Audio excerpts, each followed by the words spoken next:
Assalamualaikum warahmatullahi wabarakatuh.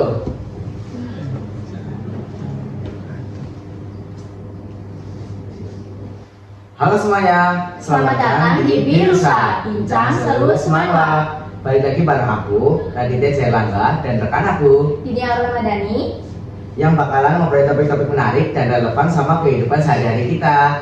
Nah, di episode kali ini tema kita adalah menata langkah menggapai cita menghindari pernikahan dini.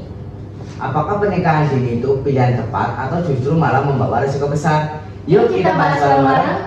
Nah, hari ini kita nggak sendirian nih. Narasumber yang kita sudah ada, narasumber yang super keren. Beliau adalah Ibu Novi Rohayatun, Kak Agnes, dan Kak Larasa yang sudah punya banyak pengalaman dan pengetahuan tentang masalah pernikahan dini. Terima kasih sudah mau hadir dan ngobrol bareng kita di podcast kali ini. Jadi sebelumnya kita mau tanya kabar nih, gimana kabarnya Ibu? Alhamdulillah. Semuanya juga kabarnya baik ya, alhamdulillah. Sehat, apa kabar? Nah, jadi sebelum kita mulai, mungkin banyak yang masih belum tahu nih Bu tentang pernikahan dini. Sebenarnya apa sih yang dimaksud dengan pernikahan dini? Jadi begini, pernikahan dini itu pernikahan yang dilakukan oleh anak usia remaja di bawah 18 tahun. Itu Mbak Rasa ada yang mau ditambahkan? Kalau menurut undang-undang nomor 16 tahun 2019, sebenarnya pernikahan dini itu yang dilakukan oleh mungkin dua pasangan atau seseorang gitu di bawah umur 19 tahun, itu yang menurut undang-undang. Jadi pernikahan dini itu pernikahan ya seperti namanya, pernikahan yang dilakukan oleh seseorang yang masih berusia dini gitu. Oh, menarik banget ya. Mungkin kan fenomena ini banyak terjadi di lingkungan sekarang ya. Bahkan ada yang menganggap ini itu budaya turun-temurun yang masih bisa dilakukan gitu. Tapi di sisi lain juga ada yang bilang justru malah merugikan ya di sisi pendidikan. Nah, kita mau tanya-tanya nih. Jadi faktor apa aja sih yang biasanya mendorong terjadinya pernikahan dini di Indonesia itu? Dari faktor sendiri, pernikahan dini juga ada dari faktor keluarga, sosial, atau dari hamil di luar nikah.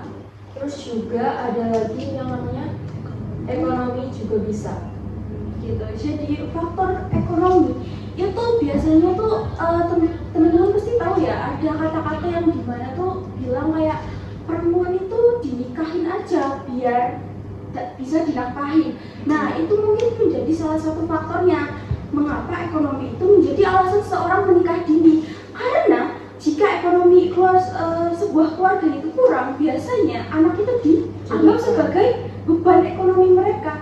Dan untuk menghilangkan beban ekonomi tersebut, anak biasanya akan dinikahkan. Dan untuk faktor dari sosial dan budaya, kalau teman-teman tahu, beberapa daerah itu ada yang memang sudah mewajarkan namanya pernikahan dini.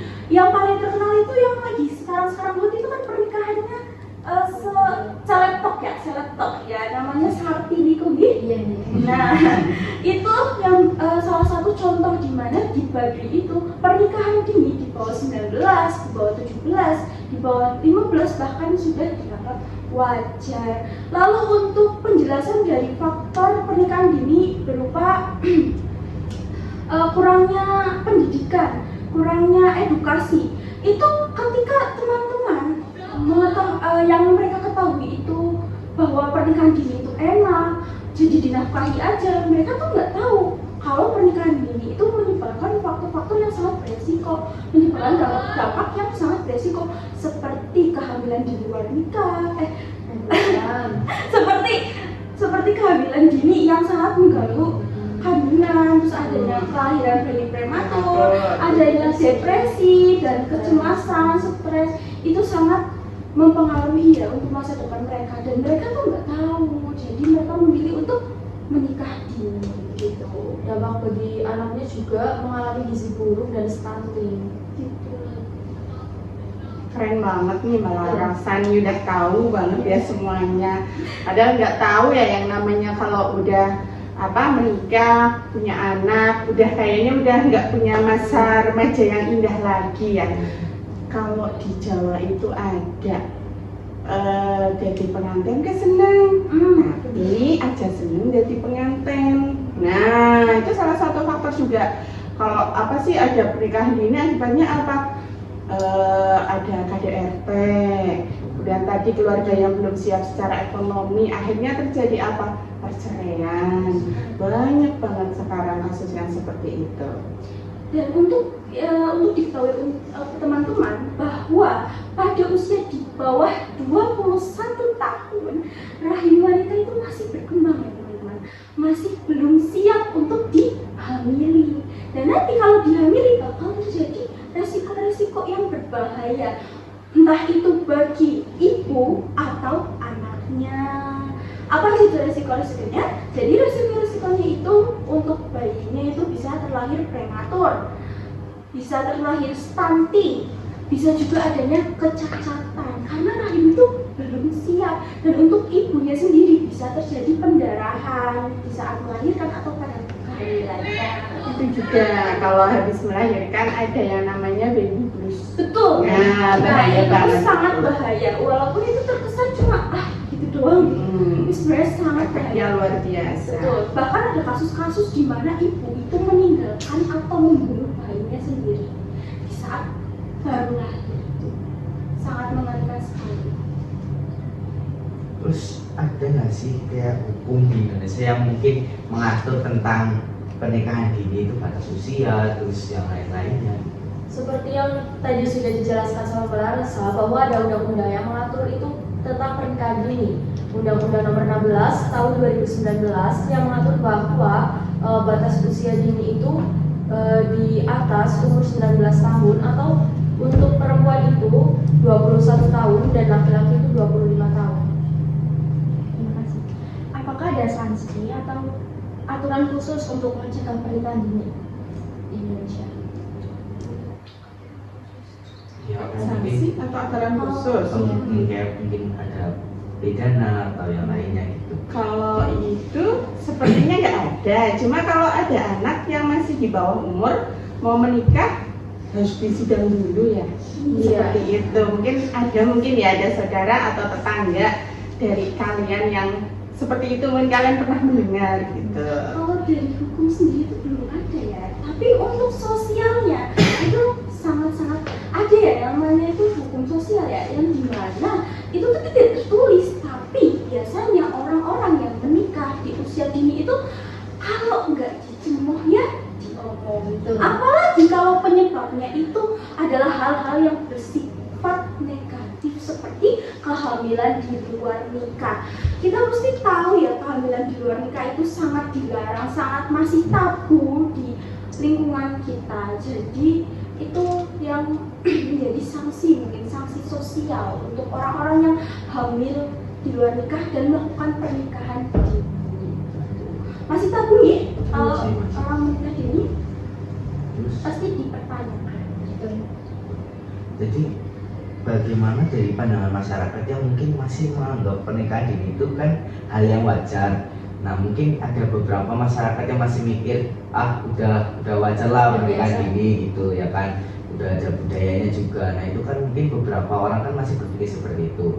Nah terus gimana sih, kayak kita tuh pengen tahu loh, kalau orangnya tuh seperti itu, cara merubahnya itu pandangan masyarakatnya gimana, ataukah memang kita tuh harus mengikuti budayanya atau mengikuti adatnya, atau kita bisa mencegahnya? Susah kalau kayak gitu ya. Kadang itu kan saling berkaitan ya. Ada pemuka agama di situ, ada tokoh masyarakat, ada keluarga juga.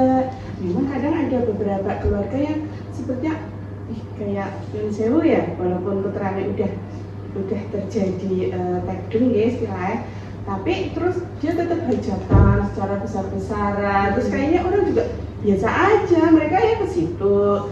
Terus ya nyumbang seperti biasa gitu. Jadi kadang ada masyarakat juga jadi kayak biasa itu kayak gitu.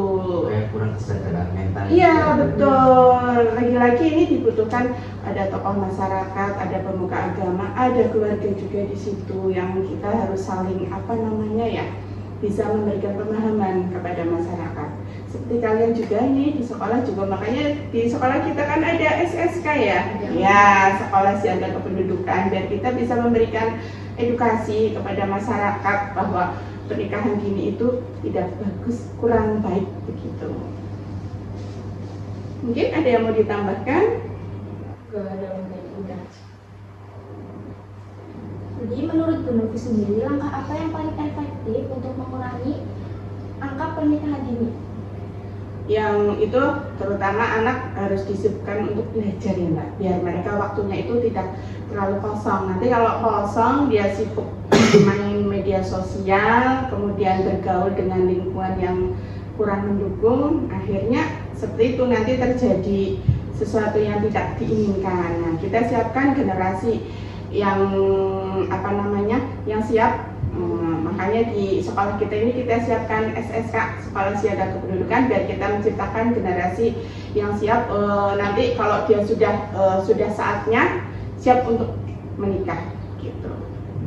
Berarti SSK itu SSK sama PK itu jadi wadah atau tempat buat Iya. Jadi untuk kita sebagai anak kita sendiri itu mempunyai peran yang sangat penting untuk menjadi wadah, menuntun teman-teman kita, memberikan pelayanan informasi dan konseling mengenai dampak pernikahan dini, kesehatan reproduksi dan sebagainya, agar teman-teman kita tuh tidak terjerumus ya, tidak terjerumus. Jadi selain dari kesadaran diri sendiri untuk mempelajari, untuk menelaah dampak-dampak pernikahan dini, kita juga sebagai teman-teman mereka, sebagai pendidik dan konselor sebaya juga sangat berperan penting dalam pencegahan pernikahan dini. Berarti juga harus ada kesadaran dari Harus teman-teman ada, juga ya. iya, tidak hanya dari teman-teman, tidak hanya dari diri sendiri, tapi juga dari keluarga. Mendukung banget. Gitu. Iya, jadi keluarga itu punya fungsi ya. Sudah dijelaskan dalam 8 fungsi keluarga yang nantinya akan dipelajari di Pusat Informasi dan Konseling Remaja, dan juga nanti akan disalurkan kepada teman-teman sebaya. Buat Kak Agnes sendiri nih, seberapa pentingnya sih edukasi dan kesehatan reproduksi buat remaja? Kalau edukasi sendiri itu sangat penting, karena itu kalau edukasi mengenai reproduksi itu bagi remaja itu untuk mempersiapkan mental bagi remaja itu untuk menyiapkan mental untuk nantinya bekal untuk menikah di nantinya gitu.